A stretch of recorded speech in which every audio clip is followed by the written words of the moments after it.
This is Jane Davis. We're at the home of Mrs. Ruth McLeroy in Mount Pleasant, Texas. She is an artist and teaches art and is also interested in genealogy. She has done many paintings on her family history to illustrate these stories. And now I'd like for you to meet Mrs. McLeroy. This is the history of the Riddle family as I know it.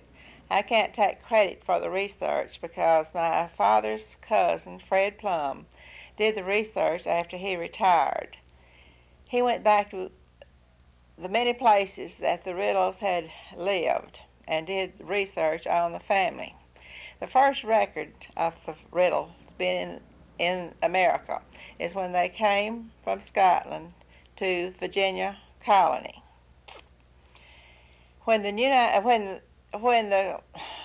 war broke out between the colonies and England, they both joined the colonial army. Now, James Riddle served as a surgeon during the Revolutionary War.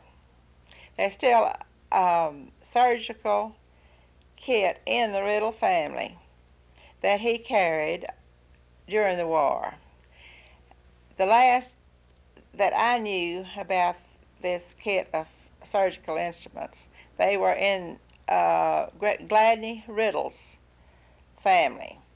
He and his wife have both died, and I believe they had one daughter, so I am sure she has those tools today.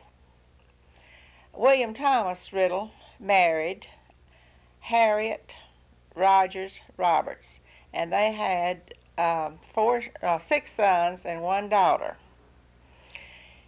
It is recorded in history that when the colonial soldiers were captured, that they were often hanged for treason by order of King George. William had the misfortune to be captured, and he was hanged in Georgia. After the war, his wife remarried, and she moved with her husband and her children to Tennessee. It was somewhere in the vicinity of Rogersville, Tennessee. The children grew up there.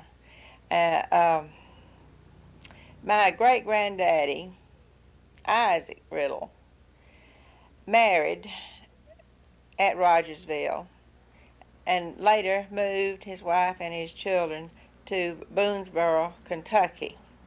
The record shows that this was the land that James Riddle had been granted by the government for his service in the colonial army.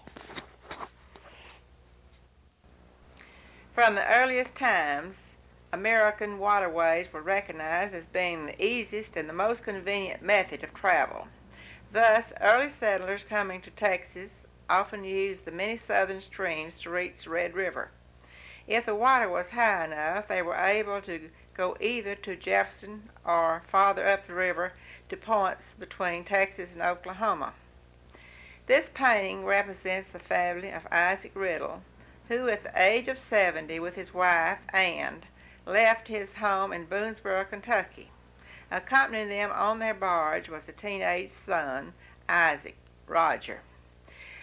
On other flatboats were his 6 sons, William, Elam, Joseph Pierce, James, Thomas, Gregory, and their families.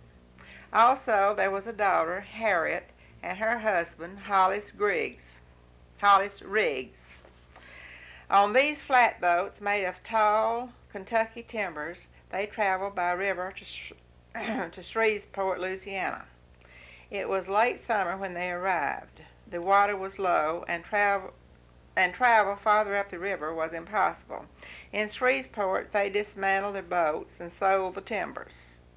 From there, they continued west in a wagon train made up of about 30 wagons.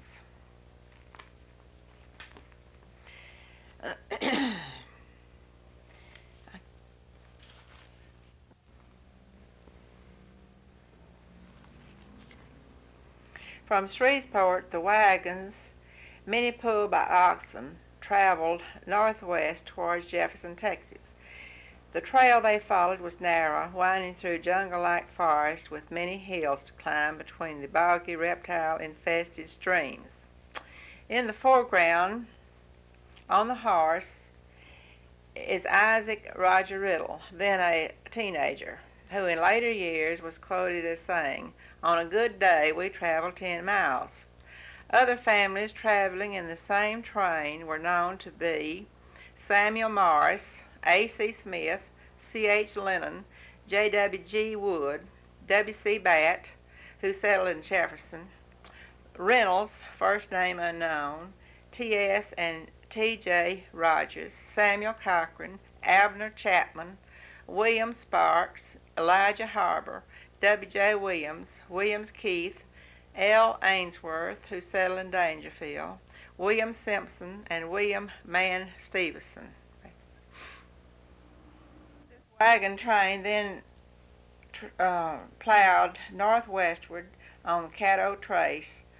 The people became exhausted. The weather changed from warm to cold and rain, then to snow. The hardships were too much for many to endure. They became ill and died. Many families stopped to make their home where they had to bury a loved one. Nancy Smith Riddle died and was buried in the old Snow Hill Cemetery, known now as Blevins Cemetery. The first grave in the cemetery was hers. Her husband, James G. Riddle, patented a head right of land in this area, including the land where his wife was buried. Isaac Riddle and his wife, Anne, are buried there.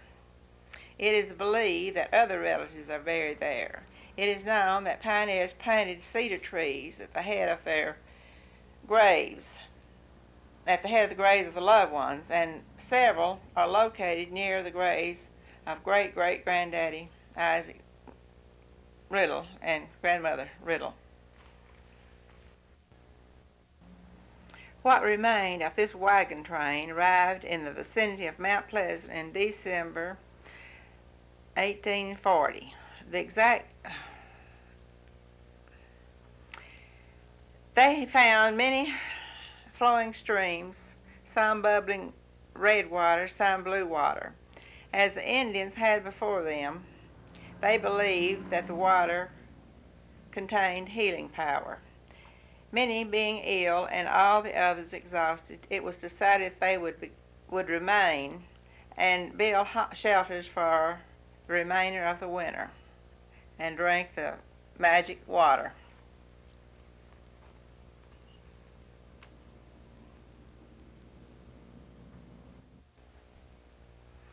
Mount Pleasant, first called Pleasant Mound, as it was before the year 1850. The Riddle's Inn, owned and operated by Elam Riddle, which was the great-grandfather of Lewis and Cheney, was located in or close to the lot now occupied by Home Furniture Company. The building was constructed of large logs, hand-hewed into squares and dovetail fitted at the corners. Later, a livery stable was added, followed by a building housing a general store and a doctor's office. The flowing spring was somewhere between the statue on the southeast corner of the square and the present courthouse. Elam Riddle was an ancestor of many of our present-day citizens.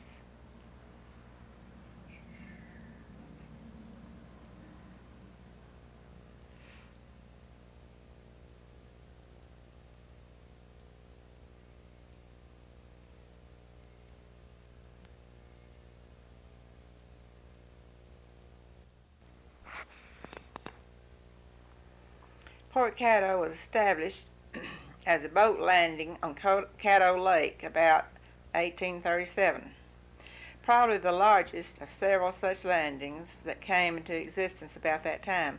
Located at a convenient point, it developed as a gateway to Texas for for immigrants arriving by steamboat.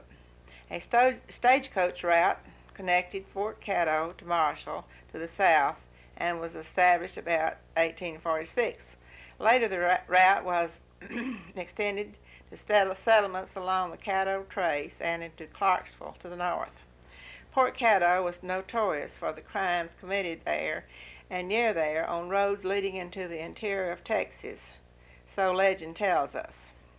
In the early summer of 1851, my great-grandmother arrived at Fort Caddo on her way to Marshall, Texas. In her diary, she described it to be a frightening place filled with insects, wicked people, and sickening smells. The whole place is like a pig pen, she wrote.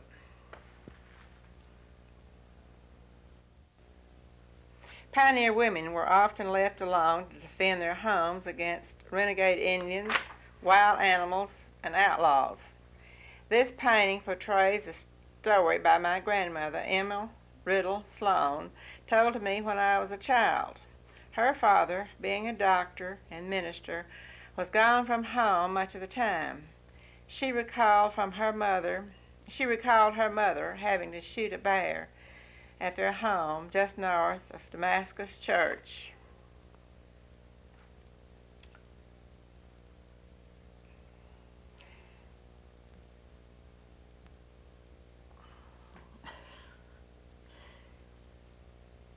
The child in the painting is my grandmother, Emma Riddle Sloan. The girl is Mary Ann Riddle, and the boy is Thomas Roger.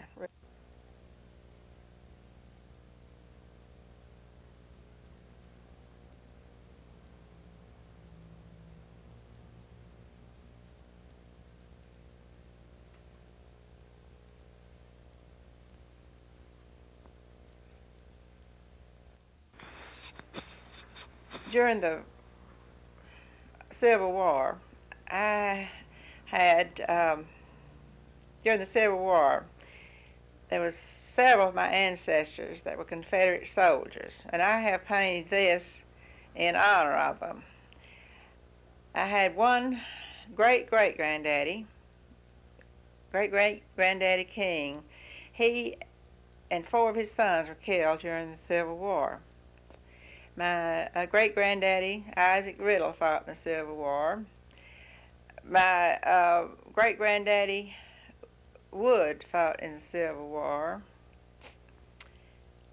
My great-granddaddy, Sloan, fought in the Civil War. So this painting is in their memory.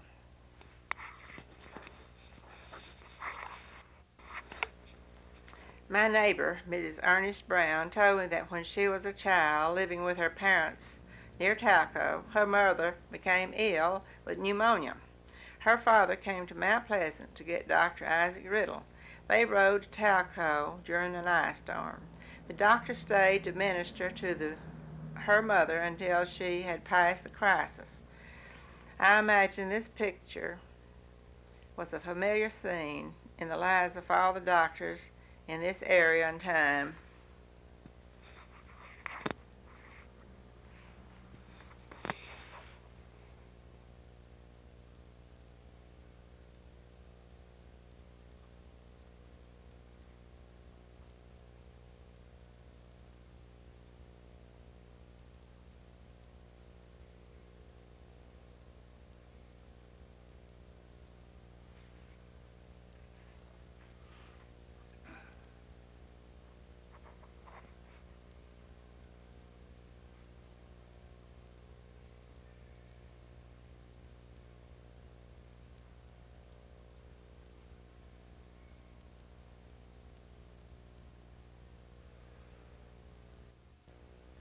This is a painting that I painted from a tintype that was taken when my great-granddaddy, Isaac Roger Riddle, was county judge in Mount Pleasant.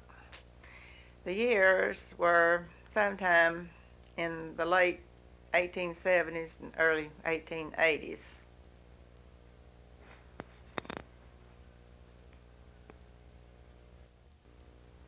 I would like to finish this presentation by saying that Dr. Isaac Riddle was not only a doctor, but a Baptist minister. He established the Damascus Church, and many of the old people that I have come in contact through the years have told me about things that he did. And one elderly lady who was in her 90s back in 1950 told me that he had brought her into the world. I have really enjoyed painting these paintings, and this is only the beginning. There's many more that I plan to paint.